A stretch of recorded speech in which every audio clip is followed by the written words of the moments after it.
Nima uchun biz munosabatlarda u yoki bu noto'g'ri insonlarni tanlaymiz? Birinchi o'rinda bu insonni aqliy yoki mantiqiy holatiga bog'liq emas. Hech kim xuddi menga har doim aytishganidek, og'riqli bo'lsa ham, menga bosim qilsa ham yoki yigitlar ham menga nima uchundir shu qiz har doim meni rad etsa ham, lekin shu insonga yoki shu qizga har doim talpinaveraman. Aslida bu aqliy jarayon emas. Bu ong osti darajasida kechayotgan holat. Endi sababini tushuntiraman. Biz insonlarni o'zimizni mantiqiy aqlimizga qarab xulosa chiqarib tanlamaymiz.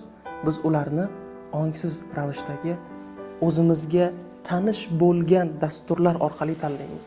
Deylik, agarda siz yoshligingizda sevilmagan bo'lsangiz, sizga sevgiga erishishingiz uchun, o'sha sevgini his qilishingiz uchun har doim harakat qilishingizga to'g'ri kelingan bo'lsa, katta bo'lganingizdan keyin ham siz kimnidir tanlaysiz va o'sha insonni ham diqqatiga, e'tiboriga erishish uchun harakat qilishingiz kerak bo'ladi. Ya'ni sizni rad etayotgan qiz yoki sizni rad etayotgan, faqat sizni o'zidan chetlashtirayotgan yigit nimani ko'rsatyapti? Siz nima uchun uni tanlayapsiz?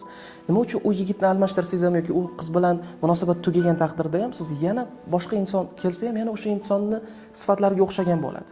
Sababi ongsiz ravishda siz har doim o'zingizga tanish dasturda bo'lgan sevgiga men erishishim kerak, men qozonishim kerak.